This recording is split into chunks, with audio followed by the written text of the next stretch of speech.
Hey everyone, and welcome back. We're doing a deep dive today Oh, cool. into a single source, The Four Agreements Okay. by Don Miguel Ruiz. And this book, it's all about this Toltec wisdom perspective on how to achieve personal freedom and happiness. Mm.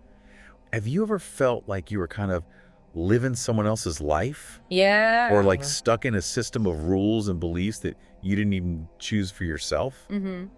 Well, Ruiz calls that the dream of the planet. Right. And that's kind of where we're going to start today. So That's interesting, the dream of the planet. That makes me think about Sure. the sort of shared dream that we all kind of tap into that has all these societal unwritten rules. Yeah. Like you should get married by this age and you should have a house by this age and all those sorts of things. Absolutely. And he even argues that we're domesticated into this dream, Oh, wow. just like animals are. Okay, so how does that work? Well, just like when we, train a dog or an animal, we use a system of reward and punishment, right? Okay. So if they do the thing we want them to do, Right. we give them a treat. Uh-huh. And if they do something we don't want them to do, we punish them. Right. And that's exactly Right. what he argues is happening to us as humans in society, right? Interesting. So we're rewarded when we follow the rules, Uh-huh. and we're punished when we don't. Okay. And this creates over time what he calls a book of law Okay. in our minds. And this book is filled with all these beliefs that we may not have consciously chosen, but have come to accept as truth. So we're kind of handed a script and Yeah. we just start playing the role without even thinking about it. Exactly. And the problem is living by someone else's script can rob us of our true freedom. Right. Right. It leads to self-rejection Yeah. and what he calls a dream of hell, Ooh. a life that is filled with needless suffering. So it makes you think about the choices that we make Yeah. and how they lead to that suffering. Totally. Yeah.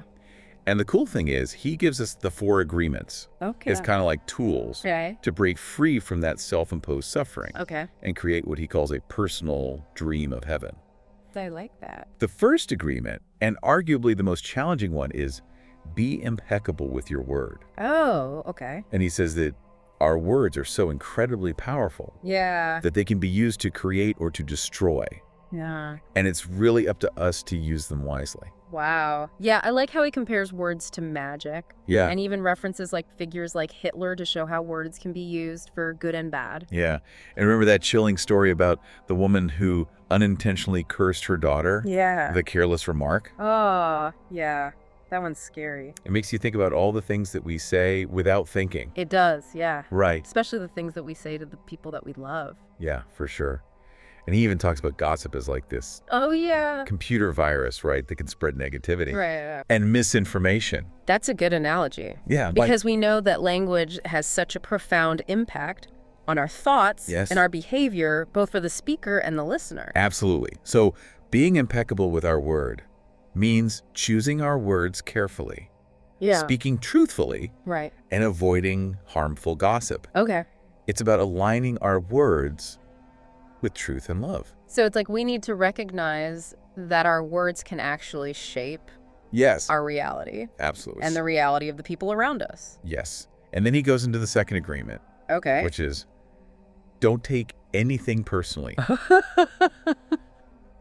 This one is so good. Okay. It's about understanding that people's actions and words stem Yeah. from their own beliefs and experiences, not ours, right? I feel we all kind of create these little movies in our head, Yeah. and then we project them onto the world, Yep, and right. then when that projection doesn't match up with reality, Yeah, we get upset. exactly. It's like that saying, you're not upset with me, you're upset with the idea of me. Exactly. Yeah. Right.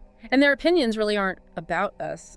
Yeah. It's a reflection of their own inner world. Yeah. You could tell the same thing to 10 different people and get 10 different reactions. Yeah, for sure. Because they're filtering it through their own lens. Yeah, exactly. Right. So this one, I think, is about developing emotional resilience, Yeah. learning to not take things personally, Yeah. and learning to separate our sense of self-worth from the opinions and actions of others. It's not about being indifferent, right? Okay. It's about recognizing that we have the power to choose how we respond Yes. to those external stimuli. Uh-huh. Yeah. Love it. Right. And the third agreement is, I think, one we can all relate to. Don't make assumptions.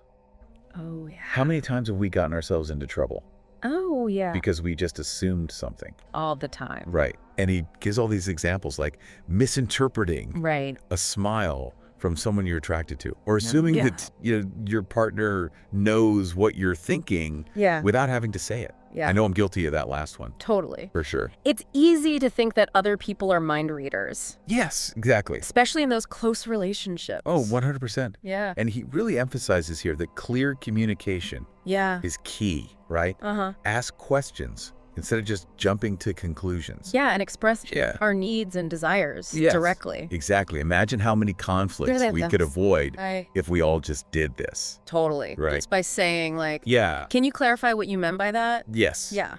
Exactly. So much unnecessary drama Sure. would just disappear. Right. If we would just all do that. Oh, for sure. So much unnecessary drama would disappear. It Yeah. makes you think about, like, conflicts on a global scale, too, Yes, 100%. Okay, so we've talked about the first 3 agreements. Yeah. Impeccable with your word. Uh-huh. Don't take anything personally. Right. Don't make assumptions. And that brings us to the final agreement. Okay. Always do your best. Okay. Always do your best. This one, I was like, oh my gosh, this is so good. Okay. It's not about striving for perfection, Mm. which I think is what a lot of us get caught up in, Right. which can lead to burnout. Yeah. Right. Yeah, for sure. It's about showing up authentically and giving your full effort Right. in every moment. And he says, your best is going to vary Right. from day to day. Yeah. Right. Depending on your circumstances. Some days, your best might be running a marathon. Yeah. And other days, it might be just getting out of bed. Absolutely. Right. Yeah. The key is to avoid self-judgment Uh, and to meet ourselves where we are with compassion. for sure. Right. I love that story he tells about the man who asks the Buddhist master about meditation. Oh, yeah. And the Buddhist master's like, when you're sitting, just sit. When you're eating, just eat. That's a good one. Right. It's about the process. Yeah. Not the outcome. Exactly. Yeah. It's not about pushing ourselves beyond our limits. Yeah. It's about finding that joy and balance Right. in the process. Right. So, okay. Yeah. We've covered a lot. Mm-hmm. The domestication of humans, Right. the 4 agreements, Yeah. and how they can help us break free from the dream of hell. And then he goes on to talk about Okay. the Toltec path to freedom, Okay. which things get real interesting here. Oh, wow. He talks about these 3 masteries, Okay. awareness, transformation, and intent, Okay. which offer like a framework Okay. for like profound personal growth. Oh, cool. So what is that? So first you got to become aware, Okay. right? You Yeah. have to become conscious of the beliefs and patterns that are running your life. Oh, okay. And then comes transformation, where you actively challenge those beliefs. Oh, okay. Right. So you're changing them. You're changing them. You're dismantling them. Got it. And then the third one is intent, where you're aligning your actions with your deepest desires Right. to create a life that reflects your true self. That sounds powerful. It is. And then he has this really fascinating concept of the parasite. Have you heard about this? The parasite. No, tell me more about that. Okay, so it All right. sounds kind of scary. It kind of is. He uses the term parasite metaphorically to describe like that inner critic Okay. we all have. You know that voice in your head that tells you you're not good enough. Yeah, we all have that. You're not smart enough. You're not worthy enough. Right. And that's the parasite. It's like our own worst enemy sometimes. Yeah. And it thrives Oh, wow. on our negative emotions. Yeah, I can see that. Right. And it keeps us trapped in these cycles. Of self-sabotage and suffering. Right. So how do we get rid of this parasite? Well, he offers 3 solutions. Yeah. The first one is to face your fears head on. Oh. So to consciously confront those fears, right? Right. The second one is to starve the parasite Okay. by controlling your emotional reactions. So instead of getting all caught up in that drama Oh. and negativity, you detach, you learn to respond Right. with calm and clarity. And then the third one Okay. is, I think, the most profound one, Oh, okay. the initiation of the dead. The initiation of the dead. Wow, what is that? It's like a symbolic death of the ego, Okay. right? It's shedding that old fear-based identity Oh, the that's fear. been holding you back. Got it. Right. It's about letting go of the need to control everything. Right. The need to be right. Right. The need for external validation. Got it. It's about surrender Okay. and allowing a new, more authentic self Okay. to emerge. I like that. Right. So it's like a rebirth. Yeah. Exactly. Exactly. And he talks about the angel of death, Oh, wow. and he explains the angel of death can teach us how to truly be alive Okay. by reminding us of our own mortality. That is pretty powerful imagery, the angel of death. Yeah. Yeah, I like that. It's a call to appreciate the present moment. Right. Right. And to make choices that align with our true selves. And so, if we embrace this idea of symbolic death, Right. What's on the other side of that? he talks about it as a resurrection, Oh. a state of being, Okay. truly alive and free. Okay. He compares it to, like, the joy and wonder of childhood, Mm-hmm. but with the wisdom and awareness of adulthood. Right. And this is where he introduces the concept of the new dream, The new dream. What is that? the dream of heaven on earth. Oh, okay. And this is where the book kind of takes on a more okay. mystical tone. Oh, okay. And he invites us to imagine a world Okay. where love is like the guiding principle, Okay. right? A world free from conflict and judgment. Uh-huh. And fear. This sounds kind of utopian. It does, but he says it's not about creating Right. like a perfect world. Yeah. It's about shifting our perceptions Okay. to experience the beauty and wonder that already exists. So choosing to see the world through a different lens. Exactly. It's Got it. about choosing to see love Uh-huh. emanating from everything, Right. even from those who might appear to be acting out of anger or sadness. So it's like retraining our brains to see things differently. Yes. And he challenges us to live without the need to justify our existence. Wow, that's powerful. Right. To be free to express ourselves authentically Mm. and to embrace the joy of simply being alive. That sounds amazing. It does. It's a big challenge though, right? It is. It is. Yeah. But he's saying that this is entirely possible. Okay. Right. And he points to all the spiritual masters throughout history, Uh-huh. Jesus, Buddha, Moses, Right. who all talked about this higher state of being. Yeah. And you can achieve that in this lifetime. Yes. Yeah. That's attainable in this lifetime. So what does that have to do with the four agreements?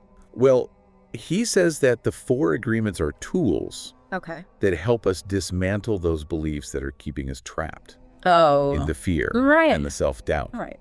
Right. So if we want to achieve this new dream, Right. the four agreements are like a roadmap, Oh. right? It's a journey. It's a process. It's lifelong. Yeah. It's not going to happen overnight. Right. But the journey itself can be filled with joy and wonder, Right.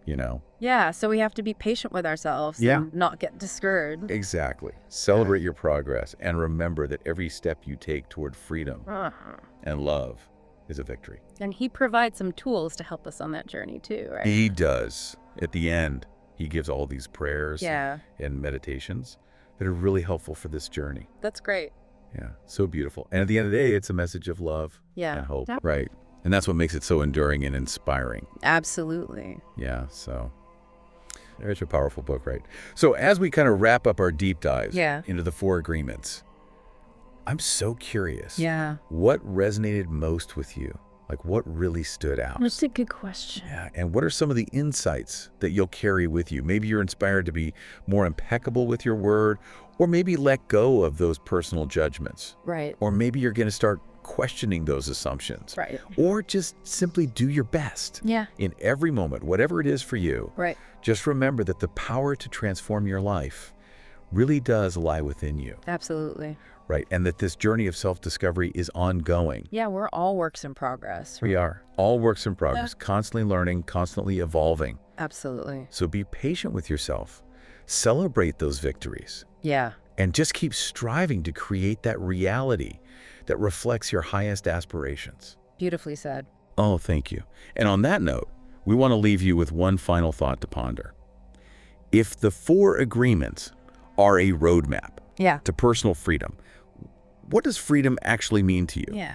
What would a life of authentic freedom look and feel like? That's a good question for everyone to think about. It is. Yeah. Let that question kind of be your guide as you continue on your journey Yeah. of self-discovery. Until next time, keep diving deep.